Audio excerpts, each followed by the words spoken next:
memutuskan, menyatakan hakim terlapor terbukti melakukan pelanggaran berat terhadap kode etik dan perilaku hakim konstitusi sebagaimana tertuang dalam Sabta Karsa Utama, prinsip ketidakberpihakan, prinsip integritas, prinsip kecakapan dan kesetaraan, prinsip independensi, dan prinsip kepantasan dan kesopanan.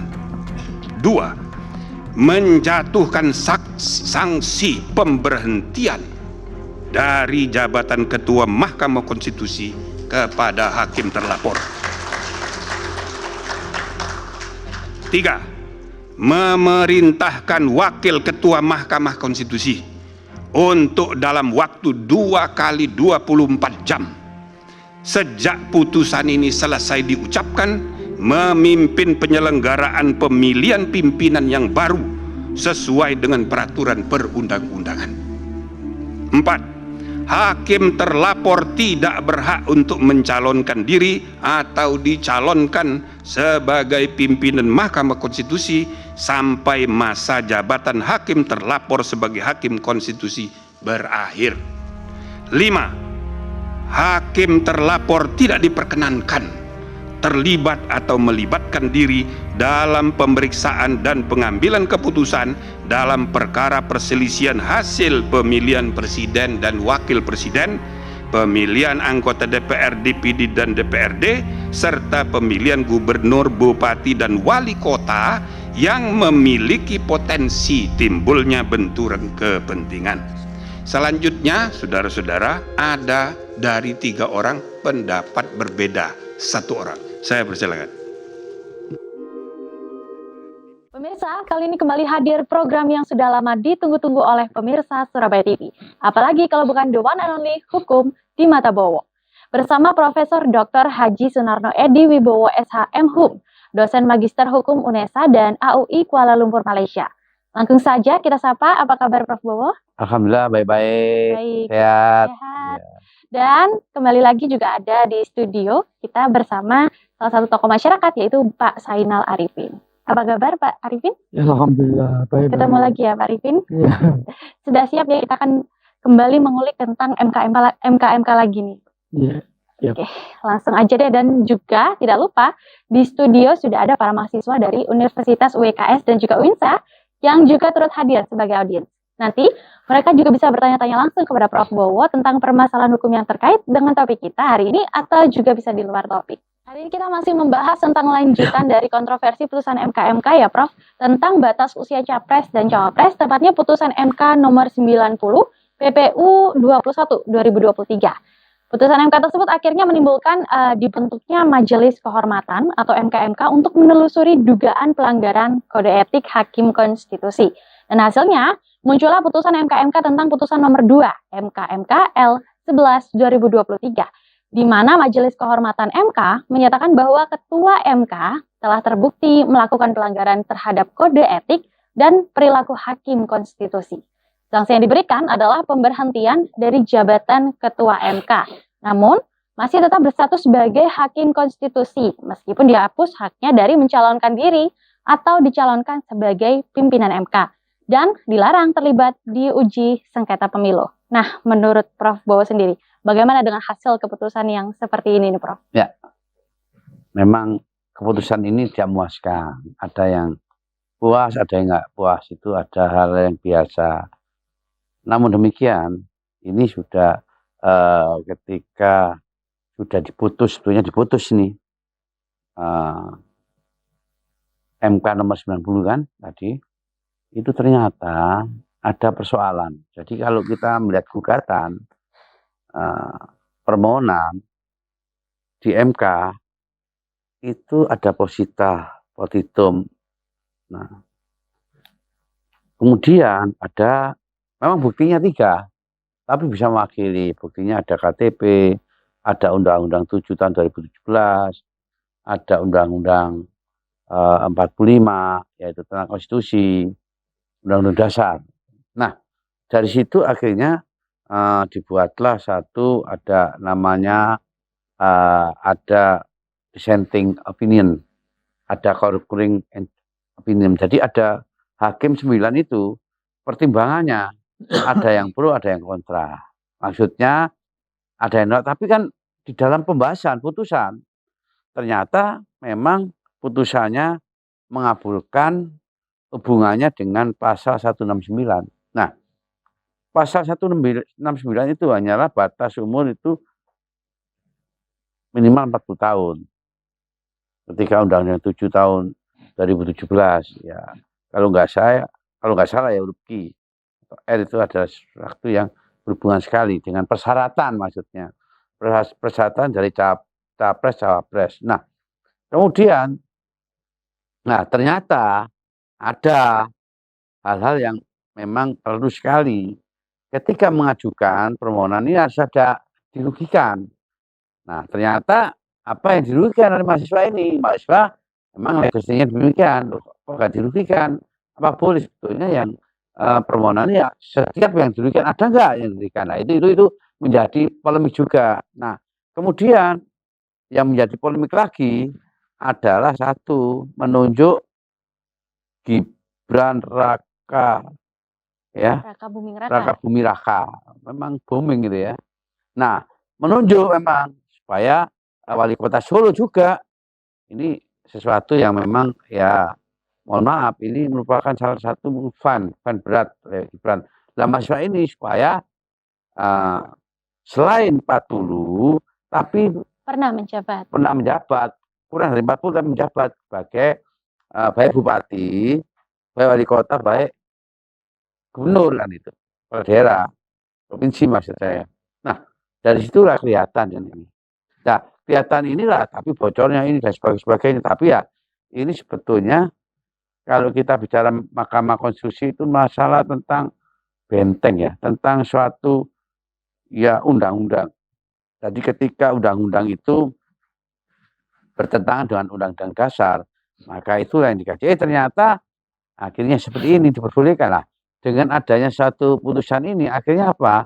Akhirnya banyak ya masyarakat yang merasa dirugikan ya lapor, ya melaporkan ke namanya diangkatlah namanya Majelis Kehormatan Mahkamah Konstitusi. Nah, Majelis Kehormatan, nah ternyata Majelis Kehormatan itu sudah melanggar etika karena ada konflik interest. Jadi kalau kita melihat Undang-Undang 48 tahun 2009 ada pasal 17-nya. Tidak boleh seorang kerabat, seorang teman, apalagi saudara, apalagi paman dan sebagainya itu kerabat, keluarga tidak boleh, hakim tidak boleh lah. Ini ada salah satu ketua MK-nya itu ya. Baik, artinya sebetulnya Prof setuju atau kurang puas dengan hasilnya bahwasannya ternyata hanya tidak boleh menjabat sebagai ketua MK, tapi artinya sebetulnya masih menjadi hakim. Ya itu saran saya, apapun etika itu adalah di atas etika loh ya, di atas normatif aturan. Ya. Kalau sudah kena etika itu sebetulnya, ini pendapat saya ya, lebih baik mundur dari hakim-hakim yang 9 kan dilaporkan. Mundur itu kan dari diri sendiri, Prof. Kalau misalnya sanksi dari MK-nya sendiri. Tapi kalau sudah ada putusan dari MK seharusnya mundur. Ada hakim yang ketika dia itu hanya ditegur saja mundur, apalagi ini ada putusan. Sebetulnya itu kenapa? Karena tidak ada masalah sih sanksi yang dari Majelis Kehormatan, tapi ini sanksi moral, ya, sanksi sosial. Ini kan lekat sebenarnya. Jadi ini menjadi satu problem karena kan nggak main-main. Karena marwah Mahkamah Konstitusi yang paling tinggi. Ini menyangkut negara nggak punya konstitusi, berarti nggak akan ada negara. Tapi kok seperti ini sebetulnya kewibawaannya akan luntur sebetulnya. Artinya Prof Bowo tidak puas ya dengan hanya pemberhentian sebagai ketua MK ya, tidak puas. Kalau memang diberhentikan loh ya, diberhentikan dengan tidak hormat dari hakim, mesti banding. Karena menyangkut Undang-Undang Nomor 1 tahun 2023 tentang kehormatan etika seorang hakim konstitusi. Nah, kalau sanksinya hanyalah ketua ya diberhentikan sebagai ketua, tidak boleh lagi menjabat sebagai ketua atau tidak boleh mengadili tentang hasil pemilu. Baik. Nah, Oleh karena itu dalam 2 hari harus diganti. Lah kalau ini semua kena diganti ini dan sebagainya, saya kira kalau saya sih pribadi, menurut pandangan saya, mendesak mundur aja daripada diganti lain. Supaya apa? Supaya buka buku. Jadi nutup buku, nutup sesuatu yang kelihatannya etika, moral, dan integritasnya itu dipertanyakan. Kalau seperti ini, ketika etika itu sudah diputuskan, dan ini berat sekali, ada berat, sedang, ringan. Kalau saya itu tergantung penilaian ya, karena masih jadi hakim mahkamah. Tapi apa artinya kalau nggak mundur? Nah inilah menyebabkan suatu terjadinya kegaduhan bagi masyarakat, sehingga ini memaksakan apapun untuknya. Nggak apa-apa kalau itu memang politik. Makanya kalau kita bicara masalah tentang hukum dengan politik, ya inilah namanya proses politik. Nah kalau sudah proses politik, apapun ditempuh lah. Dengan demikian ini ada persoalan selain kerabatnya, juga pada waktu putusan itu pembahasan ini sudah jelas, tadi semua itu tahu. Lah memang ada yang menolak, ada dissenting, ada yang concurring dan sebagainya. Itu adalah merupakan satu sikap dari hakim-hakim. Ternyata pada saat itu juga terjadi putusan seperti ini. Ya itulah menyebabkan terjadinya satu Kegaduhan. putusan etika. Etikanya tidak benar. Artinya kalau menurut Prof. Bowo sendiri, Prof. Bowo kecewa dan sebetulnya menginginkan supaya Pak Anwar Usman ini mengundurkan diri dari Mahkamah Konstitusi. Saya bukan ini, saya saran. Saran ini daripada nanti berlarut-larut, lebih baik ini mundur. Dalam rangka untuk tutup buku ya, Prof? Iya, tutup buku loh ya. Jangan sampai ini menjadi satu berita, jadi satu moral, suatu etika, suatu di atas normatif politika itu. Artinya supaya semuanya betul-betul selesai sampai di sini. Iya, jangan sampai nanti terjadi loh kok masih. Lah ini nanti kan sebentar lagi kan ada pemilu. Berarti kok hakimnya itu saja. Jangan sampai itu nanti terulang kembali. Kan sudah tidak boleh berperkara, Prof. Yang mana? Berperkara untuk urusan Pilpres. Loh, Anwar Usman. yang lainnya? Oh, lainnya kan jadi kena. Saya bukan ketuanya dulu ya. Oh, semuanya. Tapi ya semuanya. Oke, jadi baik. gini. Jadi perlu saya garis bawahi bahwa hakim MK itu ada 9. Dari pemerintah ya presiden itu 3. Dari judikatif dari Mahkamah Agung 3. Dari legislatif DPRI ya 3, 9. Seharusnya semuanya ya 9 harus mengundurkan diri ya. Nah, 9 kalau itu kena, ya. kalau itu sudah kena sanksi, seharusnya mengundurkan diri. Dalam arti mengundurkan diri gimana? Ya minta pendapat, saran dari DPR, saran dari presiden, saran dari Mahkamah Agung supaya apa? Bagaimana persoalan ini sampai ada putusan etika ini? Oke, baik. Kalau menurut Pak Arifin sebagai tokoh masyarakat, sudah cukup puaskah dengan putusan bahwasannya hanya diberhentikan dari jabatan sebagai ketua MK? Ya kalau pendapat saya sebagai tokoh masyarakat itu ya, ini hal yang sangat serius sebenarnya ini ya. Apalagi ini persoalan hukum yang ada di hukum yang paling tinggi di bawah Undang-Undang Dasar, yaitu Mahkamah Konstitusi. Nah, Mahkamah Konstitusi ini harus benar-benar clear cara kerjanya itu. Jadi kalau saya mengutip ayat Al-Quran, surat An-Nisa 58, Innallaha ya'murukum an tu'addul amanati ila ahliha wa idza hakamtum bainan nas an tahkumu bi'adlin. Innallaha ya'murukum. Sesungguhnya Allah memerintah kepada kamu apabila datang amanah kepadamu, sampaikan pada ahlinya. Artinya apa? Artinya di sini harus ada kejujuran. Wa idza hakamtum bainan nas an tahkumu bi'adlin. Dan ketika kamu hukum, memutuslah menghukumlah dengan adil. Nah, ini kaitannya dengan hakim. Jadi hakim itu secara moral ya, seperti katakan Pak Bowo tadi, secara moral mentalnya ini harus mental yang ngetop ya kan, jujur dan adil. Walaupun itu sangat sulit. Membangun kejujuran dan keadilan itu sangat sulit sekali. Tapi sebagai hakim ya harus wajib jujur dan adil itu. Artinya sebagai hakim kemarin dalam memutuskan menurut Pak Arifin belum memutuskan secara adil dan jujur. Nah, bukan saya yang menimbang itu, tapi hal yang menimbulkan kegaduhan di dalam masyarakat, itu masyarakat bisa menilai sendiri. Bagaimana sebenarnya itu keputusan itu? Kalau keputusan itu adil, maka masyarakat tidak akan melakukan apapun, tidak akan bereaksi. kalau memang itu dinilai adil. Karena dinilai sudah nyimpang dengan aturan, dengan apa seperti apa dikatakan Pak Bowo tadi. Nah, ini yang menimbulkan persoalan di dalam masyarakat. Karena apapun alasannya, hukum itu adalah untuk ngatur masyarakat. Gitu loh. Baik, artinya kesimpulannya belum puas ya Pak Arifin dengan keputusan bahwasanya hanya dicopot jabatannya sebagai Ketua MK. Ya sebaiknya itu kalau memang ada unsur pidana, ada enggak? Kalau enggak ada ya cukup di situ saja. Oke. Kalau memang ada, nanti Pak Bowo kan bisa menjelaskan ada enggak kira-kira unsur pidananya itu. Baik, menarik. Ini terkait sanksi ya, Prof.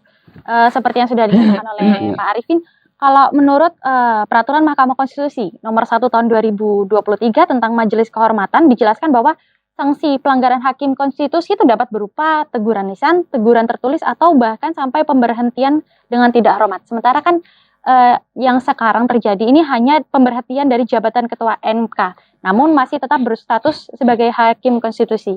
Artinya kan di luar dari peraturan MK yang tadi, 3 tadi. Seperti ini bagaimana Prof? Menurut Prof? Ya, tapi sudah ada itu pemberhentian. Kalau pemberhentian dengan tidak hormat, dia sudah berhenti. Jadi nggak megang sebagai hakim konstitusi. Berarti dirasa nanti akan banding.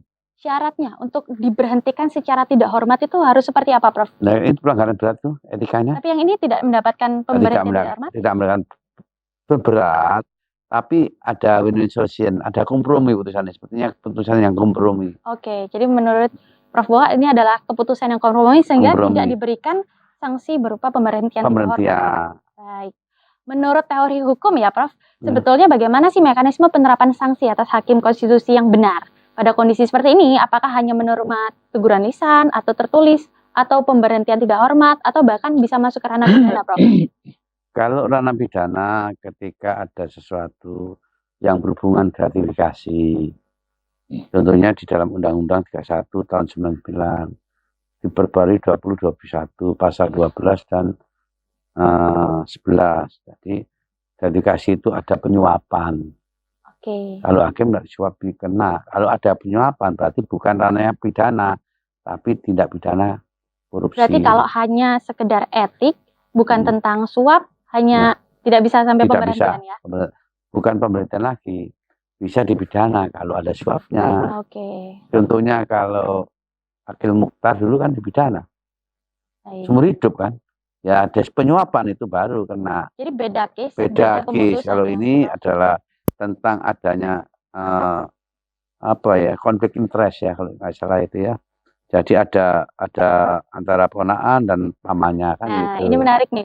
Sudah dibahas sama Prof Bowo tentang konflik interest, tapi kita sepertinya harus break dulu ya Prof ya. Karena akan ada jeda iklan dan pemirsa nanti kita akan lanjut ke segmen kedua setelah yang satu ini tetap di Hukum di Mata Bowo.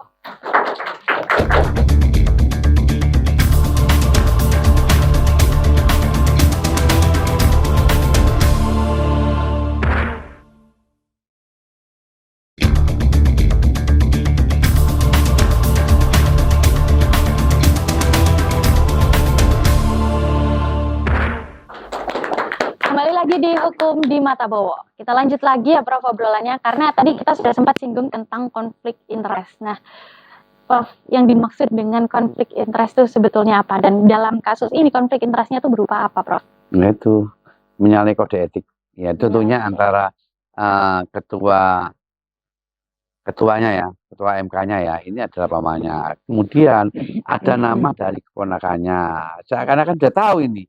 Harusnya kalau memang benar harus mundur dong. Nah, supaya nggak ada konflik interest itu. Tapi maksudnya Prof, itu sebenarnya seperti seolah-olah sudah terencana. Nah, itu ada suatu skenario demikian. Ini dugaan seperti itu. Nyata ya memang benar. Akhirnya kan akan kena memang jadi itu bicara masalah yang saya sampaikan ada asas punya.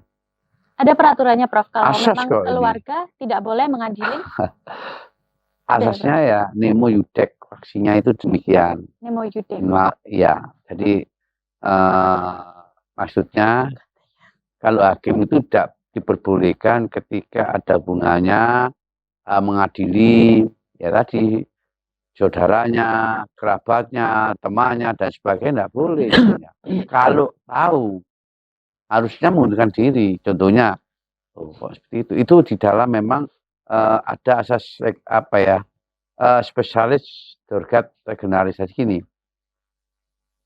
Ini khususnya sebetulnya ini MK, aturannya sebetulnya hakim itu sudah ada di Undang-Undang 48 2009 pasal 17. Memang ada, enggak boleh itu. Nah, kalau itu sampai itu jadi memang diberhentikan dengan tidak hormat. Kan itu. Tapi kan sebetulnya dari awal seharusnya sudah tahu kan Prof, kalau ketua Iya. MK-nya adalah Tahu pegawainya itu, sendiri. tahu semua. Seharusnya ada tindakan preventif kan? Seharusnya pada waktu awal ini sebetulnya kalau bisa bukan ditolak, tetapi karena ada salah satu konflik interest ini apakah bisa dikarenakan memang di Mahkamah Konstitusi nggak seperti di pengadilan negeri pada umumnya harus adanya perbaikan dulu. Loh, kok ini ada namanya ini loh. Yang hubungan kekeluargaan. Kekeluargaan itu ada, sebenarnya tahu kan dikoreksi dulu. Berarti sebetulnya dari awal harusnya sudah Sudah bisa tahu sebelum masuk ya, masuk materi itu ada namanya pra persidangan itu ada. Jadi hakim, pemohon maupun prinsipal kan ini ada disampaikan, ini gimana, ini kan dibaca dulu. Apa positanya, apa petitumnya, apa legal standingnya, apa dasar hukumnya. Ini masalah tentang aturan ketenaganegaraan, undang-undang yang dibahas ini. Artinya kalau sudah tahu ada hubungan kekeluargaan dan tetap dilanjutkan dan sekarang sudah menghasilkan sebuah putusan. Terlambat nggak, Prof? Loh, sudah putus ya, sudah putusan sejak dibacakan itu sudah berlaku. Iya, terlambat nggak, Prof, kalau baru diberi sanksi sekarang? Ya, kalau menurut pandangan saya sebetulnya harus preventifnya ada kan sebagai seorang hakim. Karena hakim 1, 2, 3 meskipun diperiksa oleh 3 tapi harus dibicarakan pada hakim yang ke-9. Ya nanti akan bicarakan dulu. Ini loh ada gugatan ini.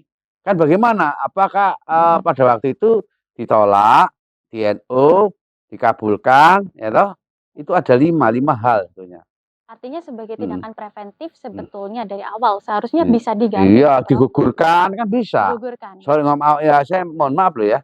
Saya tidak memberikan sesuatu yang isinya seperti apa yang saya sampaikan ini dasarnya adalah normatif. Dasarnya bukan hanya pemahaman saya, tapi ini adalah persoalan hukum acara yang di Mahkamah Konstitusi. Artinya sah ya Prof, kalau kita bilang sebetulnya kecolongan. Ya kecolongan dan sebagainya, tapi kan dibaca lebih dulu. Kecuali tahu-tahu disidangkan kan enggak ini. Oke. Ini diperiksa lebih dulu dan diperiksa itu disampaikan pada pertama persidangan. Artinya diduga perbaikan bisa atau kalau itu ada bisa bagian. Tapi ini sudah tahu sebetulnya. Tapi kenapa enggak ada hal ya? Ada itu diterima ya gugur. Ya kan? Oke. Artinya menurut Prof seperti seolah-olah sudah ada skenario ya untuk saya skenario tapi ternyata seperti ini, apalagi ini MK, Mahkamah Konstitusi. Jadi fatal nggak Prof ini? Sangat luar biasa fatal ini. Ini ya bukan lagi kalau akademisi yang menilai ini fatal sekali. Jadi jangan sampai terulang lagi. Kenapa? Karena ini persoalan bukan persoalan konstitusi negara ini. Ini hakimnya hakim kenegaraan semua. Kecuali hakimnya masih baru-baru, gak main-main. Hakim sudah terlatih semua. Hakim sudah pengalaman semua. Baik, dari Pak Arifin sendiri, bagaimana tanggapannya? Sepakat nggak kalau ini merupakan sudah skenario dari awal? Karena kan seperti yang dinyatakan oleh Prof bahwa tidak mungkin dong, ini bukan hakim baru kemarin sore yang meloloskan, ada hubungan kekeluargaan sehingga bisa mengadili keluarganya sendiri. Ya. Sepakat nggak Pak Arifin? Apa yang disampaikan oleh Pak Bowo sebenarnya kalau konflik interest itu. Jadi diharapkan di dalam negara ini, siapapun ya, negara ini kan ada legislatif, ada eksekutif, ada yudikatif. Nah, semua ini seharusnya itu jangan sampai punya kepentingan secara pribadi, kelompok, atau kepentingan keluarga. Kepentingan itu harus satu, kepentingan rakyat. Nah, kalau kepentingan rakyat itu, maka kita itu bisa mengacu pada moral, pada mental, bangun moral itu. Jadi sebelum kita masuk ke legislatif, ke yudikatif, ke eksekutif, itu beban moral ini harus dibangun dulu, moral itu. Moral yang dimaksudkan itu seperti apa yang disampaikan oleh surat An-Nisa 58 itu, innallaha ya'murukum an tu'addul amanati ila ahliha. Sesungguhnya Allah itu memerintah kepada kamu apabila datang amanah, sampaikan pada ahlinya. Nah, artinya apa? Amanah itu ada kejujuran.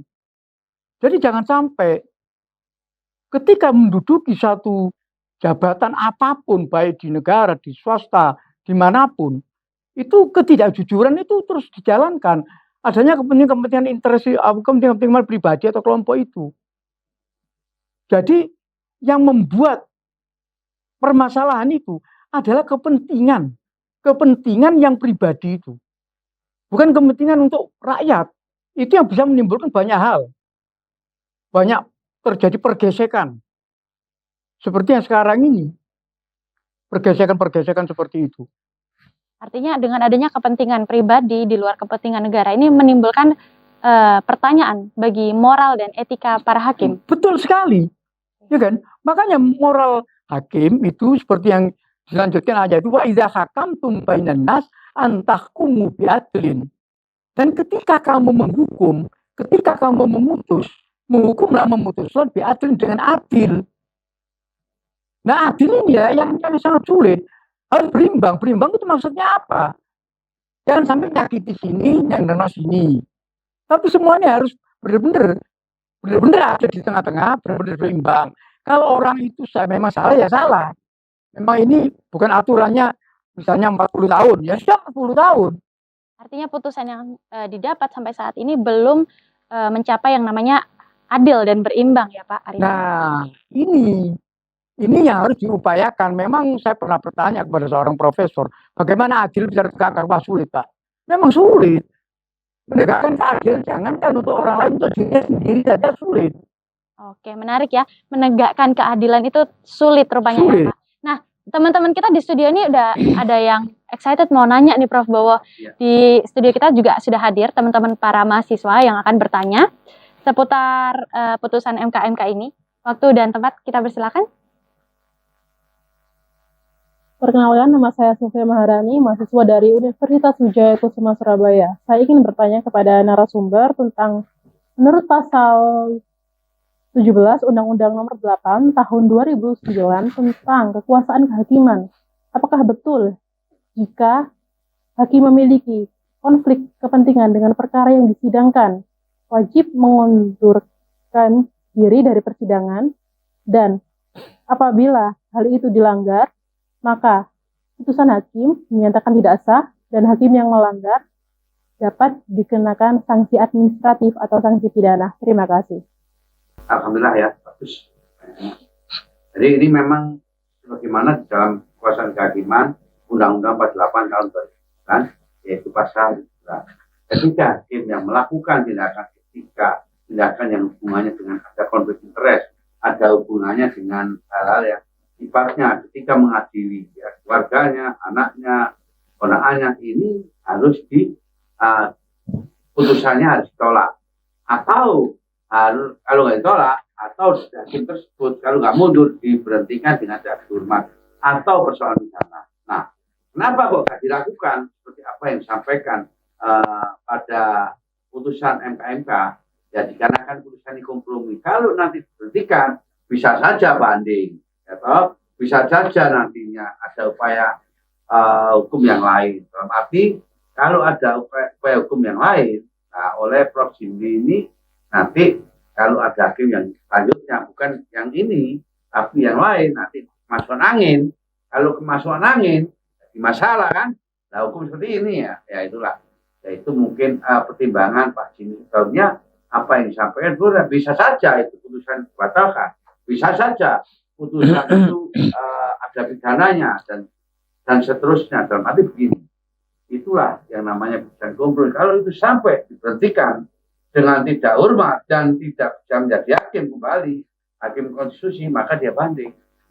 Boleh, tapi kalau ini nggak banding dikarenakan putusannya sudah final, tidak ada upaya banding. Kalau dikeluarkan, diberhentikan tidak hormat, tidak sebagai hakim konstitusi, bisa. Tapi kalau ini enggak, karena nggak dikeluarkan. Maksudnya supaya putusannya seperti ini, supaya nggak banding.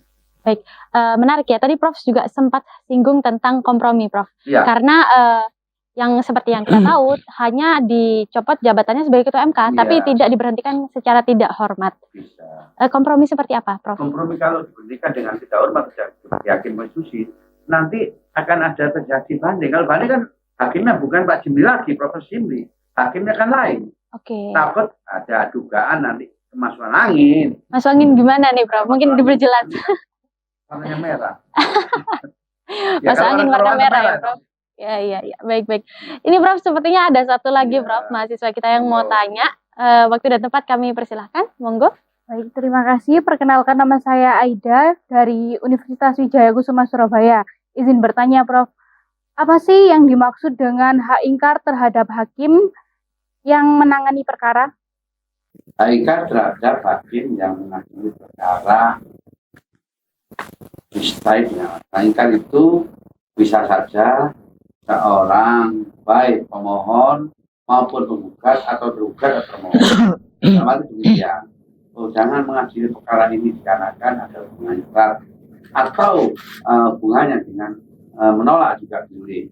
Tapi kalau dengan demikian baru bisa saja tentunya terdakwa boleh ingkar, boleh tentunya, tapi harus ada korelasinya, harus ada disertai dengan alasan. Hakim juga begitu, ketika ingkar juga harus ada alasan. Jadi bisa menolak, tapi harus ada alasan bahwa ada hubungannya keluarga, ini tidak objektif, ya hanya subjektif boleh.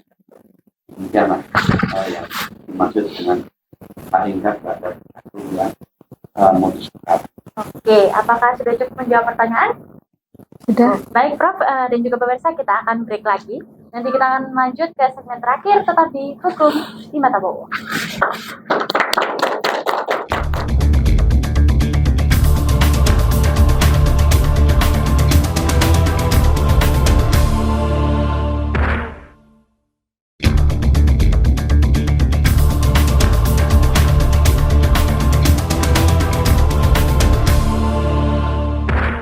Kembali lagi di Hukum di Mata Bowo. Saat ini saya masih membuka sesi tanya jawab ya untuk teman-teman dari universitas yang telah hadir di studio. Dipersilakan untuk mengajukan pertanyaan. Pertanyaan yang ketiga, silakan. Waktu dan tempat kami persilakan. Baik, saya Salwa. Saya ingin bertanya, bagaimana dengan jaksa dan juga pengacara? Kapan jaksa dan pengacara dikatakan melanggar kode etik dan juga pada kondisi seperti apa ya, Prof? Terima kasih. Baik, terima Dengan kasih. siapa? Ulangi. Pertanyaannya Saya Salwa. Salwa ya. Salwa. Oke. Iya. Terima kasih pertanyaannya, Salwa. Wah, Prof, iya. Ini pertanyaan yang cukup baik sekaligus mengedukasi teman-teman ya, Prof. Yaitu Ya? namanya etika profesi hukum. Oke. Etika profesi hukum itu bisa seorang pengacara, bisa seorang jaksa, bisa seorang hakim, bisa seorang polisi, bisa seorang notaris, pokoknya profesi hukum lah. Nah, yang dimaksud melanggar etika itu sebagai contoh konkretnya, kalau seorang pengacara melanggar etika ketika perkaranya itu sudah ada yang menjadi pengacaranya. Nah, kemudian sebelum ada pengunduran diri atau dicabut, tapi ditangani, padahal sudah ada pengacara ditangani, nah, yang namanya etika. Nah, etika itu juga ada melanggar kesopanan. Etika juga ada melanggar tentang integritas maupun moral. Ada 3 hal tersebut lah yang saya sampaikan bahwa itulah yang melanggar etika profesi hukum. Jadi konkretnya demikian ya Mbak Salwa ya. Semua bisa ketika dia itu menyangkut penanganan perkara, tentunya seorang lawyer menangani perkara, ternyata perkaranya itu ditelantarkan, itu namanya melanggar etika ketika dilaporkan ke Dewan Kehormatan Kode Etik. Demikian, terima kasih. Baik, artinya etika profesi ini bisa dikenakan kepada siapa saja, baik itu pengacara, hakim, bahkan polisi pun juga bisa ya. Oke, ada pertanyaan lagi nggak teman-teman? Kayaknya masih ada. Saya masih buka satu pertanyaan lagi terakhir ya, Prof ya. Iya, Silakan. monggo. Waktu dan tempat kami persilakan. Baik, saya Robiatul Adawiyah dari UIN Sunan Ampel Surabaya. Izin bertanya, Prof. Sebenarnya siapa yang berhak memproses hukum yang berbau kolusi dan juga nepotisme? Sekian. Terima kasih. Terima kasih. Mbak siapa? Diulangi lagi. Mbak Robiatul. Mbak Robiato, terima kasih. Nah, ini ada 3 yang mengadili tentang ada hubungannya dengan gratifikasi, ada hubungannya dengan penyuapan, ada hubungannya ya dengan korupsi. Ini pertama bisa polisi, bisa jaksa, bisa KPK. Nah, itulah ketika korupsi itu penyidiknya adalah polisi, jaksa, dan KPK yang bisa memproses maksud saya. Tapi tetap yang mengadili yang hakim. Kalau korupsi itu namanya hakim tipikor, tindak pidana korupsi. Itu yang dimaksud demikian. Oke, Terima semoga kasih. cukup menjawab pertanyaan ya. Oke, Prof, ini ada pertanyaan lagi nih, Prof. Kembali lagi tentang putusan MK yang ternyata memang nggak bisa diubah atau bahkan dibatalkan putusan MK yang tentang batas usia capres cawapres kemarin loh, Prof. Nah, yang menjadi polemik itu kan hanya memberi sanksi pelanggaran kode etik, Ya. Prof. Tapi tidak bisa membatalkan yang putusan yang kemarin. Ya. Bagaimana nih, Prof? Memang demikian, bisa membatalkan tapi tadi dengan syarat ya tadi, yaitu ketika nantinya putusannya batal ini bisa aja putusan ini disampaikan ketika ada penetapan katakan 14 ya. Nah, penetapan dari KPU itu bisa diajukan supaya dibatalkan, tapi keputusan KPU bukan keputusan MK yang sudah diuji tadi. Tapi sejauh ini akan mengarah ke sana nggak, Prof? Ya itu tergantung nanti masyarakatnya. Ketika keberatan bisa ada 2 persoalan. Ada judicial review, itu adalah undang-undang ya. Yang mengadili adalah hakim MK ketika bertentangan dengan konstitusi. Undang-undang yang bertentangan dengan konstitusi bisa. Kemudian kalau Mahkamah Agung itu adalah bukan nguji undang-undang tapi di bawah undang-undang. Kalau keputusan KPU tentang penetapan ini keberatan, penetapan tak uji di Mahkamah Agung boleh.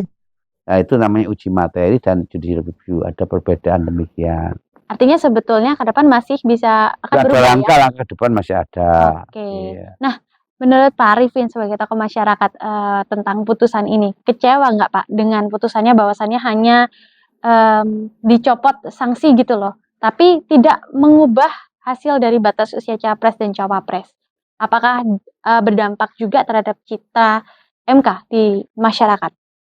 Kalau dampak terhadap citra MK di masyarakat itu sudah pasti terdampak ya.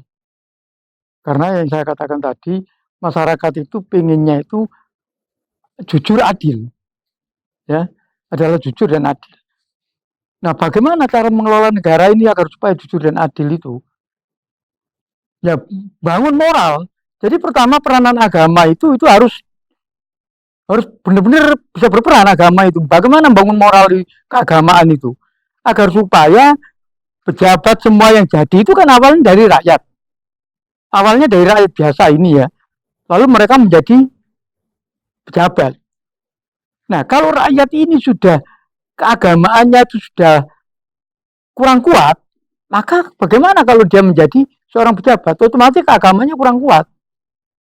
Nah, memang faktor agama itu sangat penting sekali untuk mengelola sebuah negara karena moralnya itu.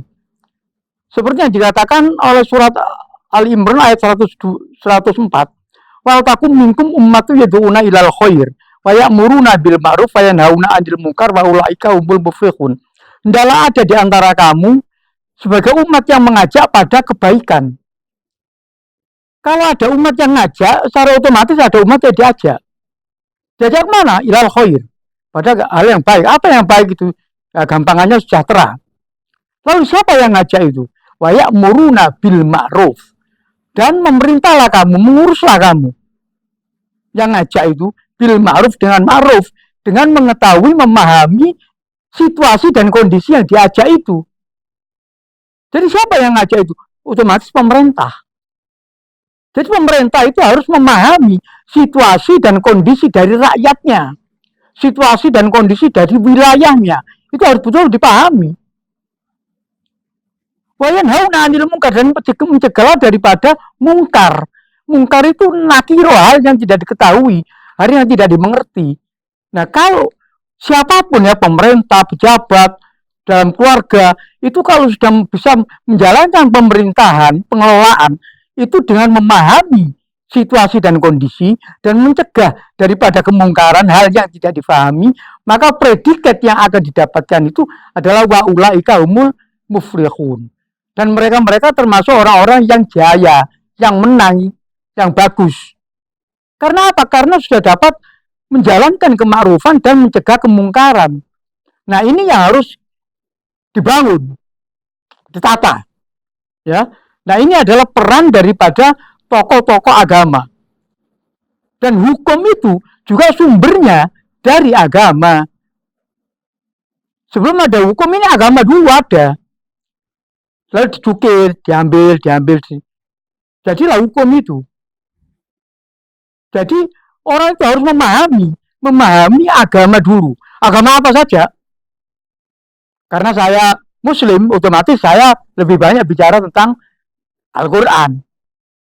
Artinya ketika menjadi seorang pejabat, terutama ketika menjadi seorang hakim, tidak boleh hanya didasari oleh keilmuan hukum, tapi juga didasari oleh ilmu agama. Ilmu agama, moral itu ya. Moral itu. Karena apapun itu, pertama itu adalah moralitasnya dulu. Harus dibangun itu. Dampak paling fatal apabila seorang pejabat atau bahkan hakim tidak memiliki nilai moralitas, seperti apa? Seperti sekarang ini. Yang kita bicarakan ini. Artinya sekarang ini sedang terjadi yang namanya cacat moralitas. Nah, kurang lebihnya seperti itu. Karena apa? Karena ada kepentingan-kepentingan inilah. Nah, kepentingan ini ya harus bisa disingkirkan dulu. Dipinggirkan dulu kepentingan itu. Kalau sudah jadi hakim, jadi pejabat, kepentingan keluarga, kepentingan pribadi, kepentingan kelompok, pinggirkan dulu. Yang ada kepentingan siapa? Kepentingan rakyat, kepentingan bangsa dan negara. Baru itu bisa mencapai kesejahteraan rakyat. Baik. Kalau menurut Prof. Bowo sendiri, bagaimana sih langkah yang harus diambil oleh MK ke depannya agar tetap bisa independen dan tidak bisa diintervensi oleh pihak-pihak lain? Yang namanya hakim kan independen. Jadi tidak boleh tidak independen. Kemudian hakim kan adil. Hakim memutus ini dengan ilmu, dengan aturan hukum. Itu kenapa hakim MK itu hakim yang memang sudah hakim yang senior, yang memang pinter semua. Tidak ada yang nggak pinter. Makanya kena etika. Berarti kenapa kok pinter, kok seperti ini, kok diem saja, kok ada nggak ngugurkan, nggak menolak, dan sebagainya. Kan ada hubungan tadi yang sehubungan dengan Undang-Undang Kekuasaan Kehakiman pasal 17, seterusnya itu. Dianggap ini Mahkamah Konstitusi, dianggap dia itu bukan hakim. Semua kalau hakim seperti itu saya katakan. Baik. Artinya tindakan preventif seperti apa si Prof yang harus dilakukan ke depan apabila ada case serupa terjadi agar tidak terjadi kegaduhan seperti ini lagi, Prof? Ya tadi disampaikan oleh Pak Jenal, Moral ya. Etika, integritas itu. Seharusnya itu yang dimiliki. Hanya 3 saja kalau sebanyak-banyak. Moral, etika, dan integritas. Ya, Begini, iya kan? Pak Arifin, apakah sepakat 3 ini cukup agar ke depan tidak terjadi hal serupa, menjadi bekal bagi seorang hakim? Ya itu dasar itu ya. Kalau sudah moral, etika apa itu, maka akan ada kepedulian, keberpihakan kepada rakyat. Demikian ya. Iya. Baik. Dari Prof. Bowo sendiri, pesan apa yang ingin disampaikan oleh kepada masyarakat tentang kegaduhan yang terjadi atas putusan yang kontroversial seperti ini, Prof? Ya, jadi ini mendekati 5 tahun sekali ya pada demokrasi ya. Saya berharap rakyat tidak terpicu ya masalah yang isu-isu nggak benar, yang rakyat masyarakat nggak usahlah ada sesuatu yaitu tentang anarkis, tentang ribut dan sebagainya. Toh itu hanyalah kalau melihat seperti ya hal-hal seperti ini kan biasanya kan rakyat ini panik, yang di atas juga panik. Ini kan konflik elit kelas atas toh. Elit kelas atas ini panik sebetulnya, bingung, tapi jangan sampai buat dampak yang di bawah ini. Nanti kalau buat dampak yang di bawah ini, wah maksud terpengaruh, jangan. Kita itu hanya nyoblos yang mana yang baik, yang mana dan sebagainya, kan itu nanti bisa dirasakan oleh masyarakat. Jadi masyarakat jangan terbuai dengan omong-omongan yang nggak benar, sehingga nanti berdampak satu dan lainnya. Kalau sudah gabraan, yang rugi itu keluarganya, yang rugi itu dia sendiri, yang rugi itu istrinya, anaknya, semua rugi. Untuk apa? Fanatik-fanatik lebih baik menjadi seorang yang memang tenang, dan kalau itu memang sudah ada pemilu ya nggak usah lah, karena adanya promosi, provokasi dan sebagainya nggak usah lah. Ada kampanye ini dan sebagainya, sudahlah. Ada di TV aja kampanye bisa, nggak usah Baik. semarak-semarak. Akhirnya terjadi satu yang lain, kelompok antar kelompok nanti gabraan, jadi yang rugi Terpecah. adalah Oke. negara sendiri. Oke. Akhirnya apa? Jangan sampai terpecah menjadi negara, kan kita negara NKRI yang memang kan gitu. Oke. Harus nah, maksud saya yaitu harus demokrasi yang damai itu. Oke, 3 poinnya adalah jangan panik, jangan terprovokasi, dan demokrasi. Iya. Kalau dari Pak Arif sendiri, pesannya kepada masyarakat seperti apa di tengah-tengah kontroversi putusan MK yang membuat kegaduhan di tengah masyarakat? Ya, masyarakat jangan mudah terprovokasi. Sama ya, Ya, jangan mudah sama. terprovokasi. Jangan mudah terprovokasi. Jadi harus tahu permasalahan itu. Hanya itu aja. Oke, poinnya adalah jangan mudah terprovokasi dan harus tahu masalahnya. Baik pemirsa, hukum itu tidak ada yang abu-abu. Yang ada hanya hitam atau putih. Dan kita seharusnya tetap percaya bahwa keadilan masih tetap ada. Terima kasih untuk kebersamaannya. Saya Angel, pamit undur diri. Salam Surabaya TV.